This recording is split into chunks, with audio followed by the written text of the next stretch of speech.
புகழும் மலம் ஒழிதற்கு கலாதி முதல் மாயை பொருந்தியிடும் அரணருளால் போதம் தீபம் சகலமெல்லாம் உடனாயவாறு போலும் தருமருளை மலமுயிர்கள் சாராமல் முறைக்கு. அதெல்லாம் சொல்லிட்டேன் இல்லையா. இகலிங்கிறத பேசி தான் நான் போயிட்டேன் வெளில.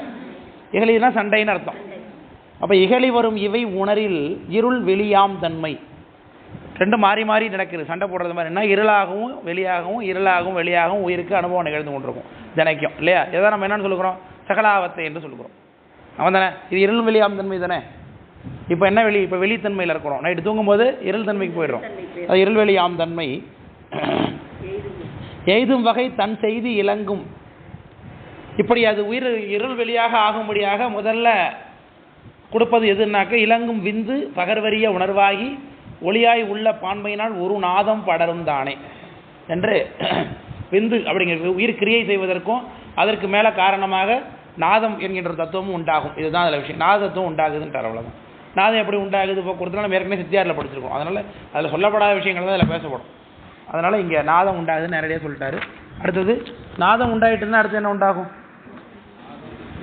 விந்து உண்டாகும். அதான் கீழே சொல்லியிருக்காரு, விந்து நாதம்ட்டார். வேற என்ன உண்டாகும், அந்த தத்துவங்கள் உண்டாகும். வேற என்ன உண்டாகும், வாக்குகள் உண்டாகும். வாக்குகள் உண்டாகும். அந்த சொற்பிரபஞ்ச தோற்றத்தை முதல்ல சொல்லணும். அதுக்கு பிறகு தான் நான் பொருள் பொருந்த தோற்றத்துக்கு வரணும் இல்லையா. எங்கே இவங்க ஃபைனல் இதெல்லாம் போயிட்டாங்களா, இந்த இவங்களாம் சரவண பாஸ்கரை எவ்வளோ காணும். சரி, சரவண பல்வலி வேறு வந்துட்டு போட்டுருக்கு பயங்கரமாக. சரி, ஏன்னா ஐயா நேற்று கிளாஸில் வகுப்பில் சொல் பிரபஞ்சத்தை பற்றி ஒரு கேள்வி கேட்டேன். டக்குன்னு சொல் பிரபஞ்சம்னாரு பாஸ்கரையா. எப்படிங்க ஐயா என்ன, இல்லை இன்னைக்கு காலையிலே என்ன நினச்சிங்க, நீங்கள் இதை பற்றி கேள்வி கேட்பீங்க நினச்சிட்டு இருந்தேன்.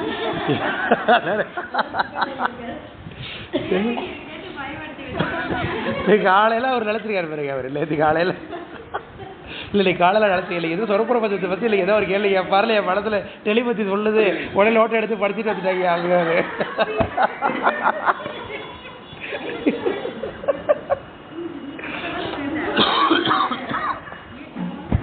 அதனால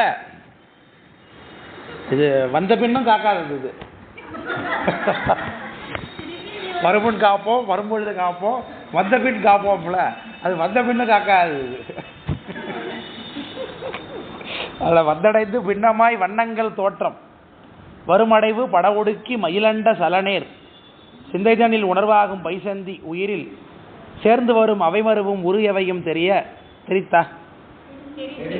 தெரிந்து அதான் தெரித்து முந்தியிடும் செவியில் ஒரு ஆது உள்ளுணர்வா ஓசை முழங்கியிடும் மத்திமைதான் வைகரியுள் உதானன் பந்தமுறும் உயிரணைந்தும் வந்தமொழி செவியின் பாலனைய நினைந்த பொருள் பகருந்தானே என்று வாக்குகள் உற்பத்தியாக சொல்லுகிறார் இல்லையா. வாக்குகள் நமக்கு 4 வகையான வாக்குகள். இதில் 3 பற்றி மட்டும் தான் பேசுகிறார். தூக்கம வாக்கு பற்றி பேசலை, ஏன்னா அது டிஃபால்ட்டாக இருக்குது. நம்ம தொடக்கத்திலே துறக்க உள்ள குழப்பம் வேணான்னு சொல்லிட்டு டேரெக்டாக மயிலண்டா சலம் நேரமாக இருக்கக்கூடியதாக பைசந்தி வாக்கு, பஸ்யந்தின்னு சொல்லக்கூடியதாக வாக்கு. பஸ்யந்திங்கிற சொல்லு, பைசந்திங்கிற சொல்லுக்கு விளங்கியும் விளங்காமலும் தோன்றக்கூடியதுன்னு அர்த்தம். இதை நமக்கு இருக்கக்கூடிய வாக்குகள் என்று சொல்வது, நம்ம பேசுகிறோம் இந்த வாக்கானது நம்ம உடம்புக்குள்ளே முதல்ல இந்த பேசக்கூடிய வாக்கு வைகரி வாக்குன்னு பேர். இந்த வைகரிங்கிற வாக்கு 2 வகைப்படுகிறது. ஸ்தூல வைகரி, சூக்ஷ்ம வைகரின்னு படுகிறது. நாம் எல்லாரும் பேசும்படியாக இப்போ பேசக்கூடிய இந்த வாக்குக்கு பேர் ஸ்தூல வைகரி. நமக்கு மட்டும் கேட்கும்படியாக காதுக்குள்ளே பேசிக்கிட்டோம்னா அதுக்கு பேர் சூக்ஷ்ம வைகரின்னு பேர். அதுக்கு பிறகு உள்ளுக்குள்ளே நம்ம மனதுக்குள்ளே நினைக்கிறோம், அதான் மைண்ட் வாய்ஸ்ன்னு சொல்லுகிறோம் இல்லையா. அது ஹிருதயஸ்தானத்தில் உண்டாகக்கூடிய வாக்கு. இதில் வாக்குகளே பிறக்கும், எழுத்துக்கள் உண்டு, ஓசைகள் உண்டு. என் மனசுக்குள்ளே நம்ம இன்னைக்கு வகுப்பு முடிச்சோடனே சென்ற பொன்னமராஜ் வகுப்பு இப்படி தான் இதே வாக்கு பற்றி தான் பண்ணுற சென்றப்போ தான் அவங்க மாயமலை நடத்தி முடித்தோம். அவங்களுக்கு வாக்கு பற்றி எக்ஸ்பிளைன் பண்ணிட்டு இருக்கும்போது சூக்கமாக வந்து மத்தியம வாக்கு பற்றி பேசும்பொழுது நம்ம மனசுக்குள்ளே நினைக்கிறோம் இல்லையா, சாப்பாடு வந்துட்டா இல்லையா, எத்தனை மணி கிளாஸு அப்படி முடிக்கலாம் அப்படின்னு நான் அப்படின்னு சொல்கிறத சாப்பாடு வந்துட்டா இல்லைன்னா அமைப்பாளர் சாப்பாடு வந்துட்டு சார் அப்படிங்கிறாங்க.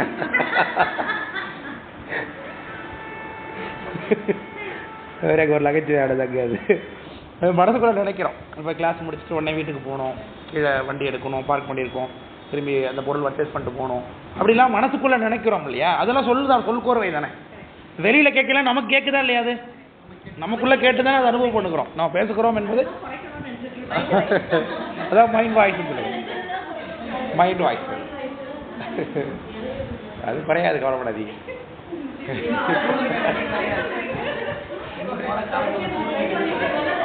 வெளி உலகத்தில் வேடா வெளிவாக்கு இந்த வைகரி வாக்குவெல்லாம் குறைக்கலாம் வச்சுருக்கு. உள்ளுக்குள்ள இல்லையா மனமடங்க தாமடங்கும்னு மனம் தான் முதல்ல குறையும் குறையும்.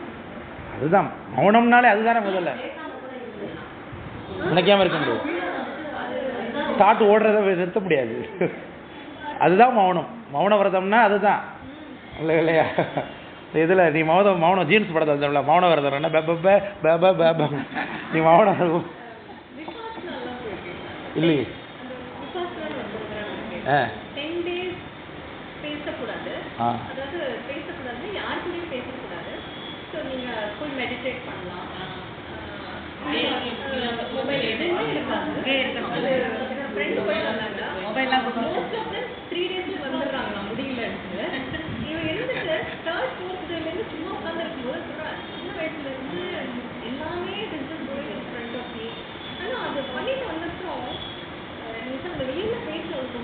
குறைஞ்சி போச்சு அகநோக்கம். அது மைண்ட் வாய்ஸ் நமக்கு என்ன ஹெல்ப் பண்ணும் ஃபர்ஸ்ட்னாக்க, நம்மளை ஒரு பர்சனாக கருதிக்கிட்டு நமக்கு நாமே பேசிக்கொள்வோம். ஆமாம், அதான் அனலைசிஸ் பண்ணுறதுக்காக. நம்ம இன்னொருத்தவங்கள்ட்ட பேசும்பொழுது நமக்கு அந்த சாதக பாதகங்கள் தெரியாது. நம்மளை நாம ஒரு இன்னொரு அனதர் பர்சனாக கன்சிடர் பண்ணிட்டு நம்ம உள்ளுக்குள்ளேயே நம்ம டிஸ்கஸ் பண்ணுறோம் இல்லையா, அது நமக்கு ஹெல்ப்ஃபுல்லாக இருக்கும். நல்லா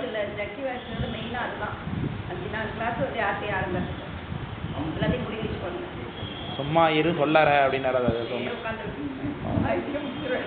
மௌன குரு அப்படிதான் சாமி முதல்ல வந்தார். சும்மா இரு சொல்லாரன்னாரு. மௌனம் தான் முதல்ல. ஆனால் உள்ளுக்குள்ளே பேசுவோம், அதுவும் முதல்ல அடங்காமல் இருக்கும். மனதில் நினைக்காம எப்படி இருக்க முடியும்? வாய்ப்பே இல்லை இல்லையா. சிவசிந்தனையில் இருந்து கொண்டு திருவேந்தத்தை ஜபிச்சா வாய்ப்பு இருக்கு, வாய்ப்பு இருக்கு. அதுதான். அப்போ அதுக்காக தான் மன வேறுபாடு வரக்கூடாதுங்கிறது தான் நம்முடைய இரண்டு நாட்டத்தையும் மூக்கு நுனிக்குள்ள செலுத்திக் கொள்ள வேண்டும். இப்படி மூக்கு நுனியில் நிறுத்தி கொண்டு தான் நம்ம திருவையத்தை ஜபிக்கணும். அப்போ தான் நம்ம அந்த கவனமே நிற்கும், மற்ற இது கணங்கள் போகாது அப்படின்னு இருக்கு. எண்ணங்கள்லாம் வேற எங்கேயும் பார்க்க ஓடிச்சு.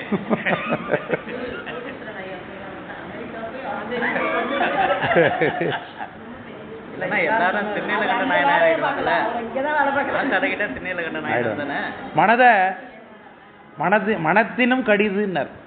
உலகத்திலே வேகமானது எது? யக்ஷகாண்டத்துல, யக்ஷ பிரசன்னத்துல, மகாபாரதத்துல உலகத்திலே வேகமானது எதுன்னு கேட்டார் யக்ஷ தர்மத்தை. மனசு தான் உலகத்திலே வேகமானதுன்னு. மனத்தினும் கடிதுன்னர். ஆனால் அந்த மனதை அடக்கிறது சாதாரண விஷயம் கிடையாது. மனம் வேகமாக எது வேகமாக சிந்திக்கக்கூடியது. மனோகதின்னு தான் சொல்கிற வேகமாக போகிறது. பூசலார் நாயனர் அந்த மனதை இப்போ மனசுக்குள்ளே பூசலார் பேர் நம்மளும் கோயில் கொண்டோம் அப்படின்னு இப்போ நினச்சிட்டு உட்காந்தோன்னா 4:10 உட்காந்தோம்னா 4:15 அது கூட தேவையில்லை, ஒரு நிமிஷம் போதுமானது நமக்கு. உடனே கோயில் கட்டி கும்பாபிஷேகம் பண்ணி முடிச்சிடலாம் ஒரு நிமிஷத்தில் நம்ம. ஆனால் அவர் அப்படி செய்யலை. வெளியில் கோயில் கட்டுறது எவ்வளோ நாள் ஆகுமோ அவ்வளவு நாள் மனதிலையும் கோயில் கட்டினாங்க. சொல்ல சாமியை சொல்ற நெடிது நாள், சாதாரணமாக நெடிது நாள் நினைந்து வைக்கும் எல்லாம் வந்து. அவரு சேக்கரார் சாமி சொல்லுகிறார் மனதுக்குள்ள, கோயில் கட்டணும்னா சும்மா நாம் வந்து போய் டொனேஷன் 10 பேர்ட்ட மொதல் கட்டமாக வாங்குவோம். இவர் என்ன பண்ணுறாரு, உழைக்கிறாராம். முதல்ல போய் வேலைக்கு போய் சம்பாரித்து பொருள் விட்டு அது மூலமாக செங்கல் வாங்கிட்டு வராரு, அது மூலமாக சிமெண்ட் வாங்கிட்டு வராரு, அது மூலமாக கம்பி. இதெல்லாம் அவர் உள்ளுக்குள்ளேயே மனத்துக்குள்ளேயே பொருள் தேடுகிறாருங்கிறார் சேக்கரார் தான். மனதுக்குள்ளேயே பொருள் தேடி தான் அஸ்திவாரம் போட்டு கடைக்கால் போட்டு குளம் வெட்டி மாட மாலை எல்லாம் வைக்கிறாரு. ஆனால் கும்பாபிஷேகத்தை நாள் வச்சாச்சு, சீக்கிரம் வேலை ஆகணும், என்ன பண்ணணும்னு தெரியல. உடனே விளக்கு ஒன்று கையில் எடுத்துக்கிட்டு போய் நிற்கிறாரா சிற்பிக்கு பக்கத்தில் போய். மனசுக்குள்ளே நடக்குது இதெல்லாம் அவருக்கு. சேக்கரார் சொல்லுவார், கண்குள் போதும் கண்படாது எடுக்கல் உற்றாருங்க. நைட்டில் கூட தூங்கலையா. இந்த நைட்டில் தூங்கிட்டோம்னா இந்த நேரம் நமக்கு ஒர்க்கிங் டைம் நமக்கு லாஸ் ஆகுது இல்லையா. அதனால் கங்குள் போதும் கண்படாது கோயில் எடுக்கல் விட்டுறார், கோயில் கட்டிட்டு இருக்கார் அப்படின்னு சொல்லுகிறார் சேக்கரார். இதுமாரி யாரால முடியும்? எண்ணி பார்ப்பதற்கு கஷ்டப்படும். நமக்கு அப்படி கிடையாது. 1 லட்சம் கோயில் கட்டலாம் ஒரு வருஷத்தில் நம்ம பழக்கத்தில். அவ்வளோ வேகமானது நாங்கள் வாழம் முடியாது. கற்பனை பண்ண வேண்டியதில்லை, அதுக்கு என்ன கஷ்டமாக கற்பனை பண்ணுவதற்கு. அதனால் அப்படி மனம் என்பது அப்படி இருக்கு. மனதை கட்டுப்படுத்துறது தான் பெரிய விஷயமே. அதனால இந்த வாக்கு அதுவே ஸ்பீடா போற மாதிரி இருக்கு. இல்ல கொஞ்சம் நிறுத்தி பாவிக்கலாம். அதனால அவை மருவும் வைசந்தி உயிரில் சேர்ந்து வரும். அவை மருவும் உரு எவையும் தெரித்து முந்தியிடும் செவியில் உறாது உள்ளுணர்வா ஓசை முழங்கிடும் மத்தியமை. இது மத்தியம் பத்தி பேசுகிறார். அதுக்கு முன்னாடி வைசந்தி பத்தி சொல்றார். மயில் அண்ட சலநேர் சிந்தை அப்படின்னார். இப்போ வாக்குகள் பிறக்கணும்னா மனசுக்குள்ள வச்சு இப்போ நான் நினைக்கிறேன் மத்தியானம் இப்போ நினைக்கிறத உங்களை சொல்கிறேன்னு வச்சுக்கோங்க. கிளாஸ் படிக்கணும், கிளாஸ் முடிச்சோடனே வண்டி புக் பண்ணி ரூமுக்கு போகணும், ரூமுக்கு போயிட்டு டிஃபன் சாப்பிடணும், ஃப்ரெஷ் போகணும், தூங்கணும், இதெல்லாம் மனசுக்குள்ள நினைக்கிறேன் இல்லையா? இதில் தூங்கணும், போகணும், வரணும், இருக்கணும், செய்யணும், இதெல்லாம் சொற்கள். இந்த சொற்கள் எதுலேருந்து உண்டாக்குது? எழுத்துக்கள்லேருந்து உண்டாக்குது. தூ இங் க நு இம் இதெல்லாம் சேர்ந்தது தான் தூங்கணுங்கிற சொல்ல உண்டுபடுது மனதுக்குள்ள இல்லையா? இது எழுத்துக்கள்ங்கிறது என்னது? ஓசைகள். ஓசைகள் தானே எழுத்து வடிவமாக நம்ம வச்சுக்கிறோம். சில சவுண்ட்ஸ் மொத்தம் 56 ஓசைகள், 52 ஓசைகள். அதான் வண்ணாத்வா அப்படின்னு சொல்லுகிறோம் நாம. 51 வண்ணாத்வான்னு சொல்லுகிறோம் நாம. அதெல்லாம் சவுண்ட்ஸ். முதல்ல அந்த சவுண்ட்ஸுக்கு நம்ம தான் வரி வடிவம் கொடுத்துக்கிட்டு ஏ பி சி இப்படிலாம் வச்சுக்கிறோம். இப்போ ச அப்படிங்கிற சவுண்டு உண்டாகணும்னா சிஹெச்ஏன்னு தமிழில் இங்கிலீஷில் எழுதுகிறோம். ச அப்படின்னு போட்டு எழுதுகிறோம்.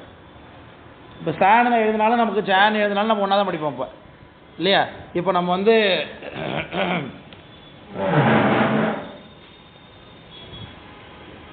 வாக்கம்னு எழுதுகிறோம்,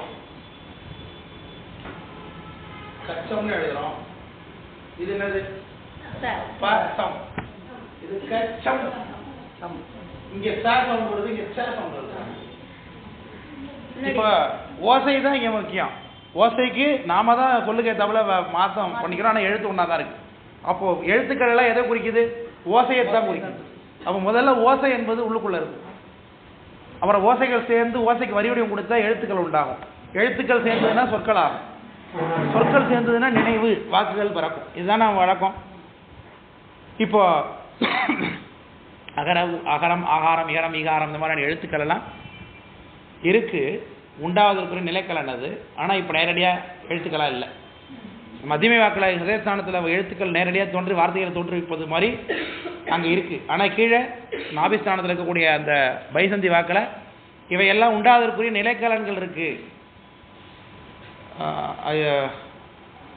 யாராவது இருக்காங்களா? இருக்காரா? சரி, பேமெண்ட் பண்ணணும். அதுக்காக பஸ்கரே பார்த்தா கேட்டுவாங்க. எவ்வளோ பேமெண்ட் கேட்டுவாங்க?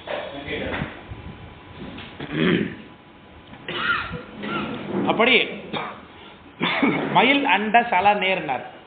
மயில் முட்டைன்னு உதாரணம் காண்பிக்கிறாங்க. மயில் முட்டைனா மயில் முட்டை மட்டும் எடுத்துக்க வேண்டியதில்லை. ஒரு கோழி முட்டை, ஒரு மயில் முட்டை, ஒரு மைனா முட்டை, ஒரு வான்கோழி முட்டை, ஒரு பள்ளி முட்டை, எதை வேணாலும் வச்சுக்க. நீங்கள் இப்போ எதை ஓப்பன் பண்ணாலும் உள்ளுக்குள்ளே என்ன தான் இருக்கும்? கருவு தான் இருக்கும். மஞ்சள் கருவும் வெள்ளை கருவும் தான் இருக்கும். இப்போ மயில் முட்டைக்குள்ள வந்து மயில் ரெக்கையில் இருக்கிற நிறமெல்லாம் உள்ள இருக்குமா? சுக்கமா இருக்கு, வெளியில தெரியுமான்னு கேட்குறேன். அது பார்த்தா என்னவா தான் தெரியும்? ஒரு மஞ்சள் கரு. மயில் முட்டையை தூக்கி ஒரு டப்பால ஒரு கிணத்துல உடச்சி ஊற்றி வச்சிருக்கீங்க, கோழி முட்டையை உடச்சி ஊற்றி வச்சிருக்கீங்க. ரெண்டத்துல எது மயில் முட்டை கோழி முட்டை கண்டுபிடிக்க முடியுமா நம்மளால? இப்போ இல்லை, பணம் கையில் இருக்கு, எவ்வளோன்னு சொன்னால் கொடுத்துருவாங்க. கூகுள் பேலாம் இல்லை. 15 பண்ணால் 1500 ரூபாயா இருக்கும். பாஸ்கரையா கொடுத்துடலாம். அதில் கன்ஃபார்ம் கேட்டுக்கணும்ல. அது பாஸ்கரையா மத்தியானம் நான் கேட்டேன் 15. சரி, இல்லைன்னா எக்ஸ்ட்ரா இருந்தால் கொடுத்து போகணும். இல்லை 15. டீலாம் வாங்கினாங்க, அதுக்கெல்லாம் காசு கொடுத்தாங்க.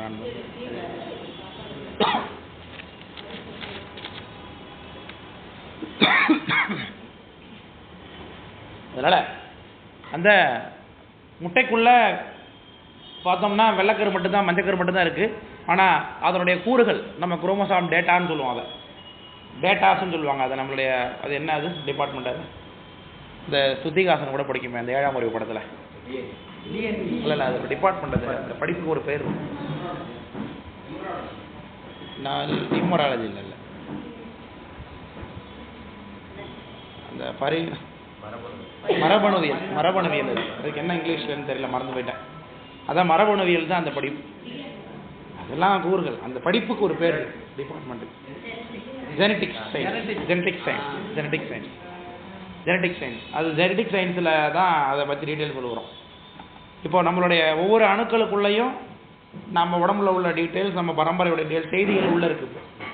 அதை எல்லாவற்றையும் சாமி தொகுத்து ஒரு டேப்லெட்டுக்குள்ளே எப்படி எல்லாத்தையும், என்ன இப்படி ஏன் வோல்டேஜ் டெம்மா உட்காருது, ஒரு கேப்சூலுக்குள்ளே எல்லாத்தையும் அடைச்சி வச்சிருக்கிறது மாதிரி ஒரு விதைக்குள்ளே எல்லாத்தையும் அடைச்சி வச்சிருக்காரு சாமி. அந்த விதைக்குள்ளே குரோமோசாம் டீட்டெயில்ஸ்லாம் உள்ளே போயிடுது. அது மண்ணோட சம்மந்தப்படுறோன்னே சார் பலாப்பழத்தோட டேஸ்ட் எங்கே சார் இருக்குது, மாம்பழத்தோட டேஸ்ட் எங்கே இருக்குது, எல்லாமே மண்ணில் தான் இருக்குது. திராட்சையோட டேஸ்ட் எங்கே இருக்குது, மண்ணில். நெல்லுடைய அரிசியோட டேஸ்ட் எங்கே இருக்குது, எல்லாம் மண்ணுக்குள்ளே தான் இருக்குது. மண்ணிலேருந்து அந்த பலாப்பழத்தில் இருக்கக்கூடிய சுவையை வெளில எடுத்து தர்றதுக்கான டேட்டா அந்த விதையில் இருக்குது. விளக்க முடியுதுங்களா? மண்ணில் உள்ள சத்தை தான் எடுத்து வெளில தெரியுது. அது எடுத்து தரும்போது இப்படி எடுத்து கொடுத்தது, பலாப்பழமாக எடுத்து கொடுத்தோன்னா அந்த விதை பலாப்பழ விதை, அவ்வளோதான். அதுக்குள்ளே அவ்வளோ டீட்டெயில் வச்சுருக்காரு சாமி. இந்த விதைக்குள்ளே இது பலாமரமாக தான் வளரணும், இந்த இலை இப்படி தான் இருக்கணும், இது இப்படி தான் இந்த மாதத்தில் தான் காய்க்கணும், இந்த மாதத்துல தான் பூக்கணும், இதெல்லாம் சாமி அதுக்குள்ளே வச்சுருக்காரு. அந்த விதைக்குள்ளே வச்சுருக்காரு அவ்வளோ டீட்டெயிலும். வேறு யாரும் சொல்லிக் கொடுக்குறாங்களா? விதையை போட்டு நீ பலா விதை, நீ பலாமரமாக தான் முளைக்கணும், நீ பலாக்காக தான் சொல்கிறாங்களா யாராவது போய்? அது எப்படி தானாக பலாமரம் முளைக்குது சார்? அது உள்ள சாமி எழுதி வச்சுருக்காரு அந்த டேட்டாஸ். நம்ம உடம்புக்குள்ளேயே இருக்கக்கூடிய ஒரு உயிரணுக்குள்ளேயும் இருக்குது.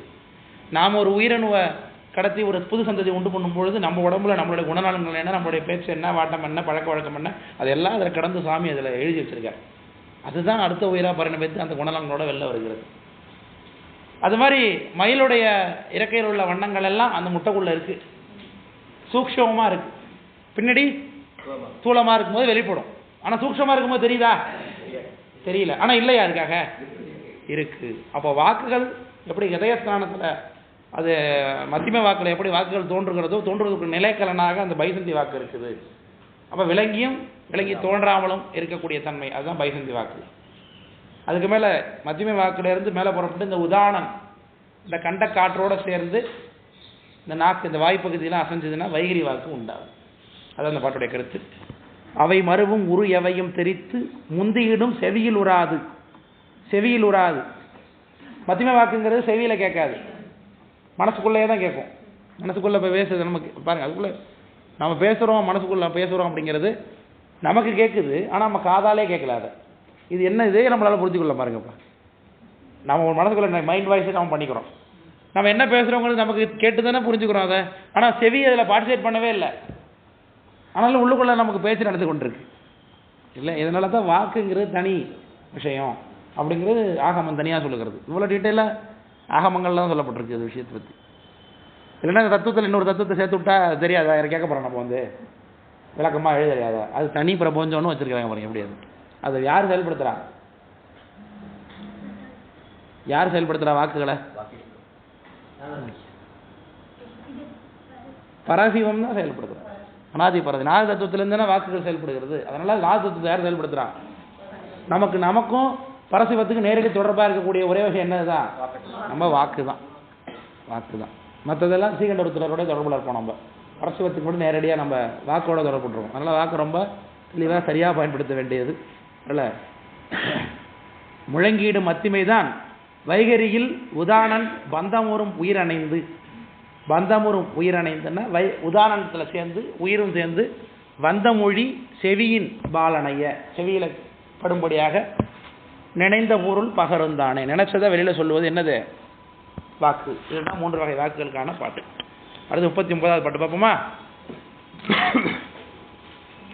இந்த பாடலில் கலை தத்துவத்துடைய ஒர்க்கும் வித்யா தத்துவத்துடைய ஒர்க்கும் சொல்லுகிறார். அடுத்த பாடல் அராக தத்துவத்துடைய வேலையை சொல்லுகிறார். இப்படி ஆஃபா இருந்ததுன்னா அடுத்த கிளாஸ் எப்படி நடத்துறது இல்லையே.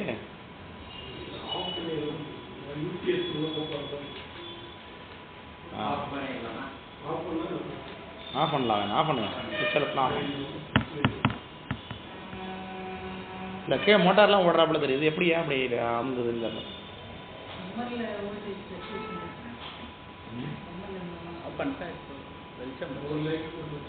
இல்லை அதே ஆஃப் பண்ணுங்க. நமக்கு இரிட்டேஷனாக அமிச்சு இருந்ததுண்ணா, இல்லைன்னா பிரச்சனை இல்லை.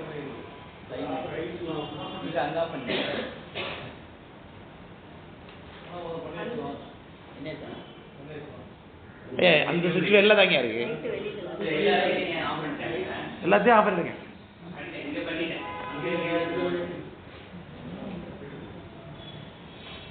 அப்பதான் வாங்க. அடுத்தது 39வது பாட்டு.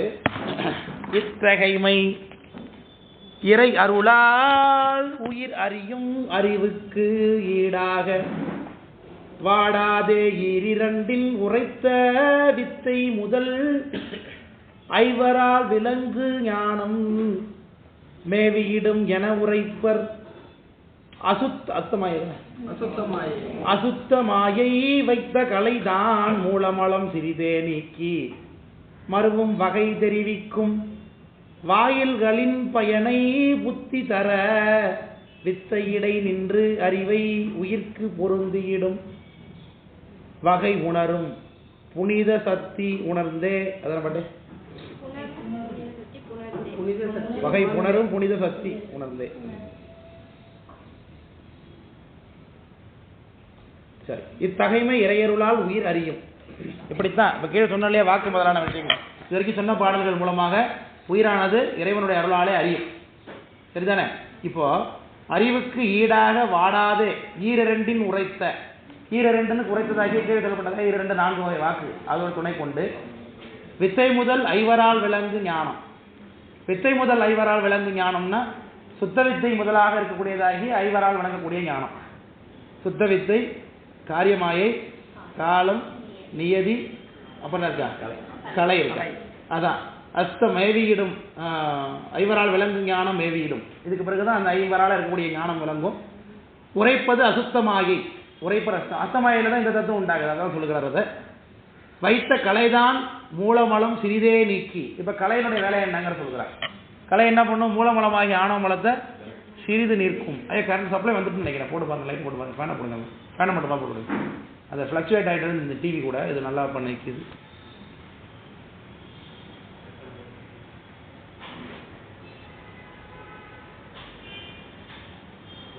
ரொம்ப உள்ளதும் போச்சுடான்னு உள்ள ஓடி தாங்க வாங்க தாங்க வந்துரு வாங்க வாங்க போட்டு எல்லாத்தையும் போட்டுருவாங்க. வாங்க லைட்ஸ் மட்டும் ஆஃப் பண்ணுங்க, லைட்ஸ் மட்டும் ஆஃப் பண்ணுங்க, ஃபேன் ஓட்டணும்.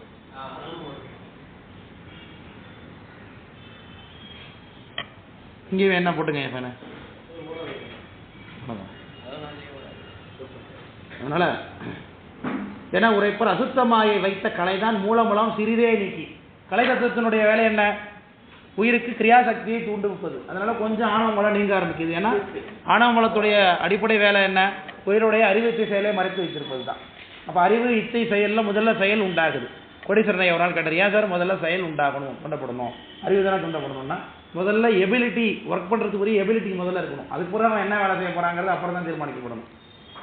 முதல்ல அவன் இயங்கக்கூடிய ஆற்றலுடையவனாக இருக்கணும். அதனால முதல்ல கிரியாசக்தி தூண்டப்படுகிறது. அடுத்தது மறுவும் வகைதான் சிறிதே நீக்கி மறுவும் வகைதான் தெரிவிக்கும் வாயில்களின் பயனை புத்தி தர வித்தையிடை நின்று. வித்தை என்பது ஞானத்தை கொடுக்கும் சொல்லுகிற. புத்தி அப்படிங்கிறது இடத்துல ஞானத்தை குறிக்கிறது.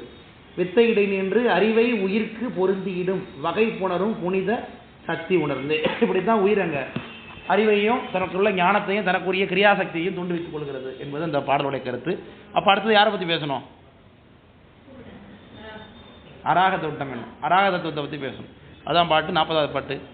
பேசறிய பாட்டே ஆரம்பிக்குது பாரு, அராகந்தான். பேசறிய அராகந்தான் கண்மத்துக்கு ஈடாய் பெற்றதனில் ஆசைதனை பெருகுவிக்கும் நியதி தேசமிகு அரசர் தரும் ஆணை செய்தி செய்தவரை துய்ப்பிக்கும் செய்தி போல நேசமுறு தங்கன்மம் நிச்சயித்து நிறுத்து நிகழ்காலம் கழிகாலம் எதிர்காலம் என்றே ஓசை தரு வருகாலம் எல்லை பலம் புதுமை உருவிக்கும் இறை சக்தி உடனாய் நின்ற. இப்போ அதுக்கு மேலே உள்ள தத்துவங்களாம் சொல்கிறார். அராக தத்துவம் சொல்லிட்டு அதை நிரல் நிறைய மாற்றி மாற்றி சொல்லிட்டு இருக்கார். வரிசையா சுத்த வித்தை, காரியமாயை, நியதி, காலம் நியதின்னு சொல்லாமல் கலை வித்தை பொருடன் அராகத்தை சொல்லிவிட்டு அப்புறமேல திரும்ப எங்கே போகிறாரு? திரும்பி களத்துக்கு போகிறாரு, அப்புறம் நேதிக்கு போகிறார். இப்போ அராகத்தை சொல்லுகிறார். அராகம்னா என்ன அர்த்தம்? அராகங்கிற சொல்லுக்கு என்ன பொருள்? அராகங்கிற சொல்லுக்கு என்ன பொருள்? அராகம்னா என்ன?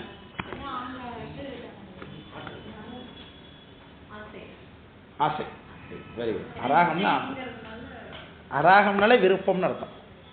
விருப்பம். அராகம்ங்கிறது விருப்பம். பேசறிய அராகந்தான். நீங்க இதுல கூட வரும் அராகம். காரியம் ஆணவளத்தில் காரியப்பாடு 7 பார்ப்பீங்க, அதில் கூட அராகம்னு வரும். அது என்னது? ஆசியம். அதில் கூட அராகம். பேசரிய அராகந்தான் கண்மத்துக்கு ஈடா பெற்று அதனில் ஆசைதனை பெருகுவிக்கும். உயிருக்குரிய கண்மத்துக்கு ஏற்ப அராகத்துவம் ஆசை பெருவிக்கும். முதல்ல என்ன கர்மம் இருந்தது அப்படின்னு சொல்ல முடியாது.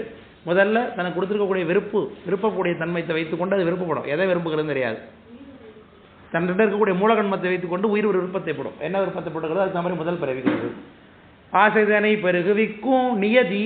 அடுத்து நியதி தத்துவம் சொல்லுகிறார். நியதி தத்துவம்ங்கிறது என்னது? தேசமிகு அரசர் தரும் ஆணை செய்தி செய்தவரை துய்ப்பிக்கும் செய்தி போல. ராஜா இங்கேருந்து கோட்டையிலேருந்து ஆர்டர் போடுவார், சிஎம் இங்கேருந்து ஆர்டர் போடுறார். இதே மாதிரி தருமபுரி மாவட்டத்தில் இந்த அரூர்னு ஒரு ஊர் இருக்குது. அந்த அரூர் உள்ள பக்கத்தில் கிராமத்தில் இன்னார் இருக்கிறாங்க, அவங்களுக்கு போய் இந்த 1 லட்சம் ரூபாயை நிவாரண நிதியாக கொடுங்க அப்படின்னு ராஜா சிஎம் சொல்கிறார். இங்கேருந்து உடனே சிஎம் ஏற்றிக்கிட்டு எங்கேருந்து போடுவாரா? அதை அங்கே உள்ள தாசில்தாரோ டிஓவோ கொடுத்துறாரு. அதை ஆமாம், கொடுத்தது யாரு தானா?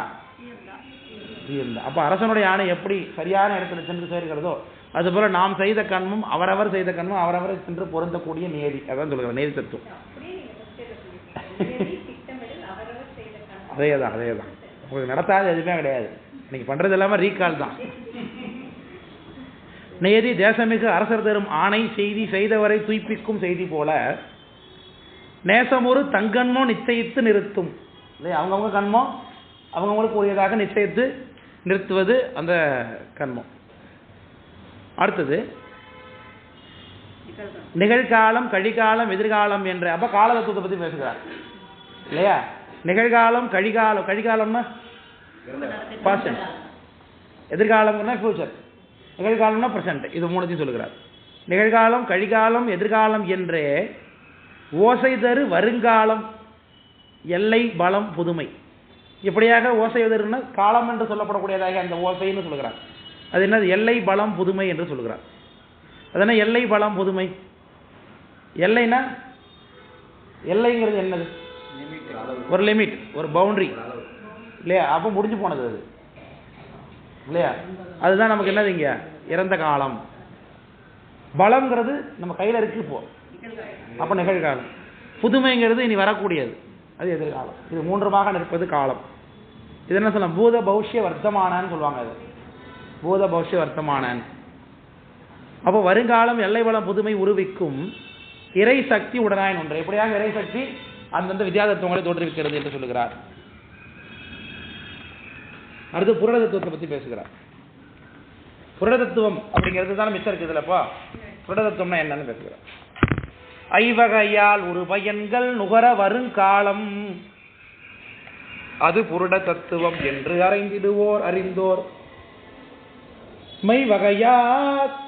மெய்வகைய கலா சுத்திதனில் இதற்கும் சுத்தி மேவியிடும் வகைதானும் விரும்பிய நூல் விளம்பும் செய்வகையின் தொடர்ச்சி இங்கும் தோன்றுவிக்கும் குணத்தின் சேர்வு புரி பிரகிருதி திரிகுணமாம் அவைதாம் இவ்வகையால் சாத்துவிக ராசத தாமதமாய் இயம்புவார்கள் 1-2 குணம் மேற்கையுடைத்தே என்று சொல்கிறார். புரடத்துக்குள்ள பாட்டு நினைச்சுக்கிட்டோம். புரடை சொல்லிட்டு கீழே எங்கே போயிட்டார் அவரு? பிரகிருதி தத்துவத்தில் போந்து ஆகாரத்துக்கெல்லாம் போயிட்டார். குணங்களுக்கு குணத்துறை விரிவுகள்லாம் சொல்லிட்டு இருக்கார் சாமி. இப்போ முதல்ல ஐவகையால் ஒரு பயன் நுகர வரும். ஐவகையால்னா வித்யா தத்துவங்களாலே வரக்கூடிய 5 தத்துவம், அதுக்கு கீழே இருக்கக்கூடிய காலம் நியதி கலை வித்தை புருடன் என்ன சொல்லக்கூடியதாகிய விஷயங்கள். இதனால் எல்லாவற்றையும் சேர்ந்து நமக்கு நுகர வரும் காலம் அது புரட தத்துவம். எல்லாம் சேர்ந்தது தான் புரட தத்துவம் என்று அறிந்திடுவோர் அறிந்தோர்னார். இப்போ புரட தத்துவம் என்ன செய்யுதுங்கிறது இந்த பாட்டில் சொல்லவே இல்லை பாருங்க. இப்போ கீழெல்லாம் என்ன ஒரு தத்துவம் என்னென்ன செய்கிறதுங்கிறத சொன்னார். இப்போ புரட தத்துவம் என்ன செய்யுதுங்க சொல்லியிருக்காரு பாருங்க. இல்லை, அடுத்து எங்கே போயிடாரு? மெய்வகையா கலா சுத்தி தனில் இதற்கும் சுத்தி மேவியிடும் வகைதானும். ஏன்னா புரட தத்துவம் என்று அறிந்திடுவோர் மெய்வகையால் கலாசுத்தி தனில் இதற்கும் சுத்தி மேவியிடும். கலாசுத்தி செய்யும் பொழுது, நிர்வாண தீட்சை செய்யும் பொழுது குருநாதன் ஒவ்வொரு பாசசூத்திரம்னு ஒன்று செய்வார்.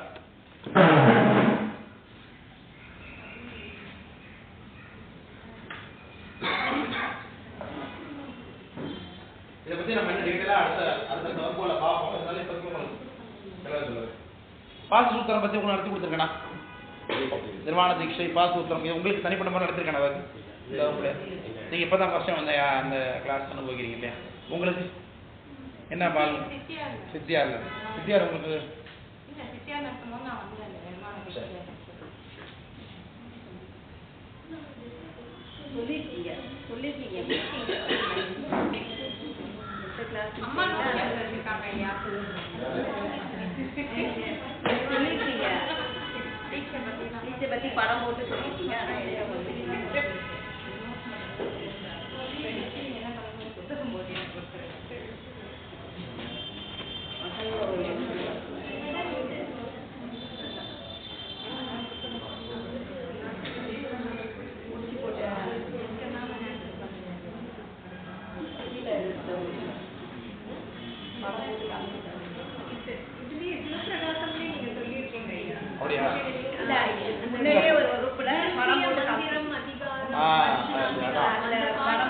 இதுல வந்து நிர்வாண தீட்சை செய்யும் போது ரெண்டு வகை இருக்கு. முதல்ல நிர்வாண தீட்சை என்பது ஞானாவதி கிரியா. எல்லா தீட்சையுமே ஞானாவதி கிரியாவதி ரெண்டு வகை செய்யப்படுவதுதான். இந்த ஞானாவதி என்பது ஆச்சாரியன் அக்ரிகாரியம்லாம் இல்லாமல் செய்யக்கூடியது தான் ஞானாவதி இல்லையா? அக்ரிகாரியம்ங்கிறது ஹோம குண்ட மண்டலங்கள்லாம் எடுத்துக்கொண்டு செய்வது கிரியாவதி. இந்த கிரியாவதி தீட்சை பண்ணும்பொழுது குருநாதன் அதை இரண்டு நிர்வாண தீட்சை பற்றி தனியாக நல்லா பேசலாம் விரிவான. அது முத நாளோடு சேர்ந்த காரியங்களோடு செஞ்சு அதுக்கு ஒரு பேர் உண்டு. இன்னைக்கு தான் தீட்சை கொடுக்க போறாங்க, இன்னைக்கு காலையில தான் யாகசாலையை ஆரம்பிக்கிறாங்கன்னா அதுக்கு ஒரு பேர் உண்டு. யாகசாலையில தான் அந்த சீடன் தங்கணும். அன்று இரவு அவனுக்கு என்ன செய்வாங்க அப்படின்னாக்க, அவன் உடம்புல இருந்து உச்சி குடியிலிருந்து ஒரு நூல் பாதம் வரைக்கும் இருப்பாங்க. இது பேர் பாச சூத்திரம்.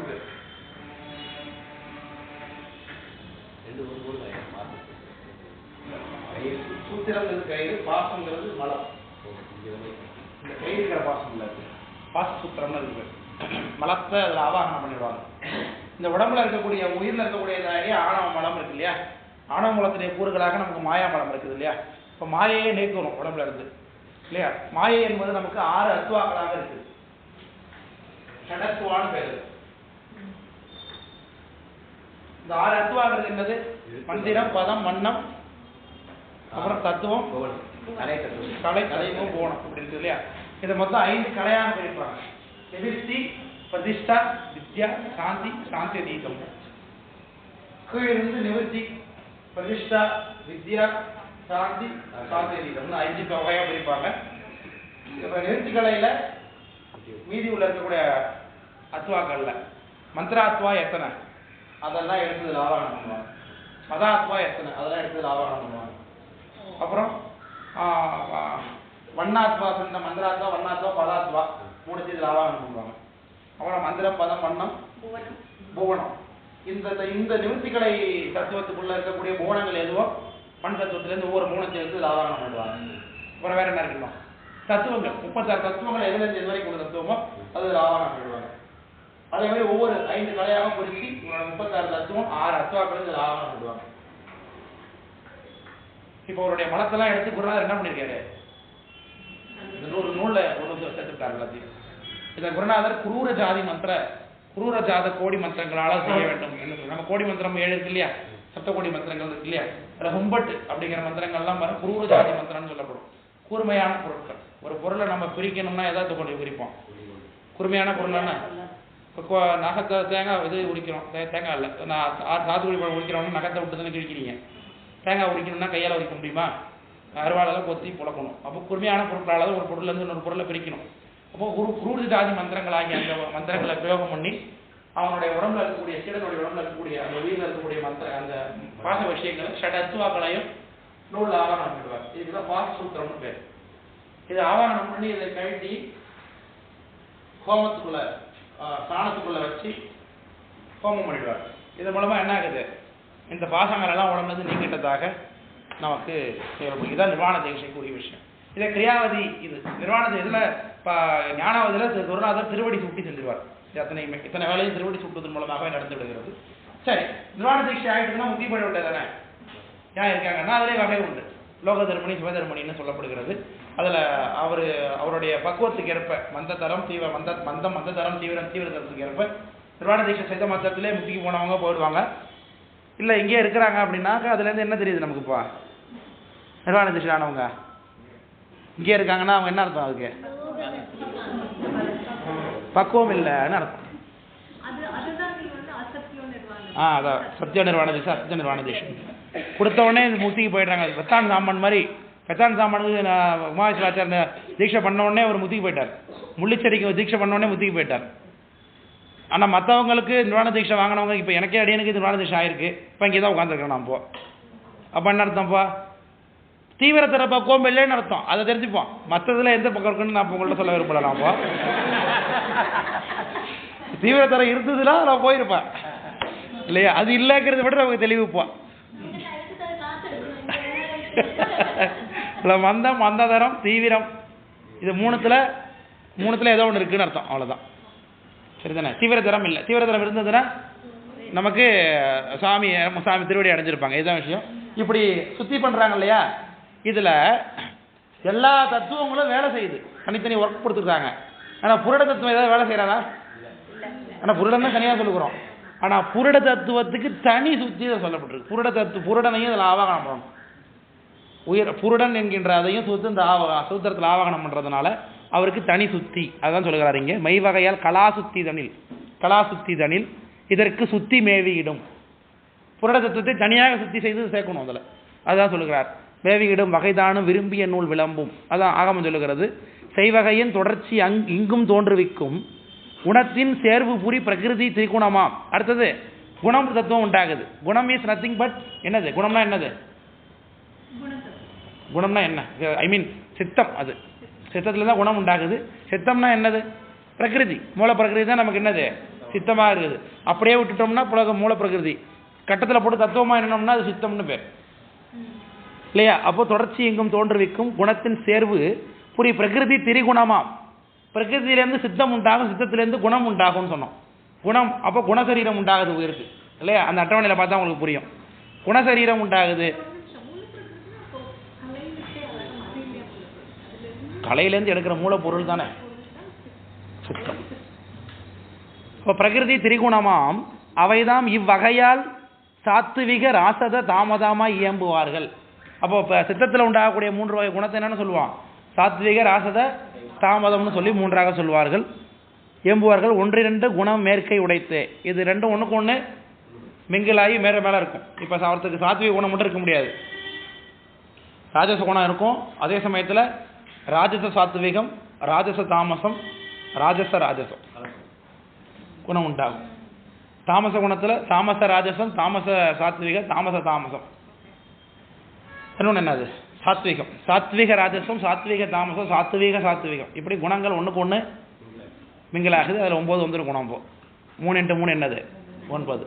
இது 9 குணங்களும் அடுத்தது பின்னாடி இந்த குண சார்ந்து பின்னாடி எழுப்பக்கூடிய முக்கிய சில விஷயங்கள் இருக்குது. குணத்திலிருந்து பெறக்கூடிய விருத்தி, குணவிருத்தின்னு சில விஷயங்கள் இருக்குது. அது மொத்தம் ஒரு 34 இருக்குது பின்னாடி. 34 × 9 பெருக்குனா அதுதான் நம்மள்ட்ட இருக்கக்கூடிய ஒவ்வொருத்தவங்களும் இருக்கக்கூடிய வித்தியாச வேறுபாடு. நாம் ஏன் அப்படி பிஹேவ் பண்ணுறோம், அவங்க ஏன் அப்படி பிஹேவ் பண்ணுறாங்க அப்படிங்கிறத பொறுத்து ஒவ்வொரு குணத்துக்கு விருத்தி இருக்குது. அது 34 விருத்தி. 34 × 9 பெருக்கணும்னா அது நமக்கு எப்படி வரும்? அடுத்தது பாவகம்னு ஒன்று இருக்குது. பஞ்சாசத் பாவகம்னு அடுத்த பாட்டில் வரும். பாவகம்னா என்ன?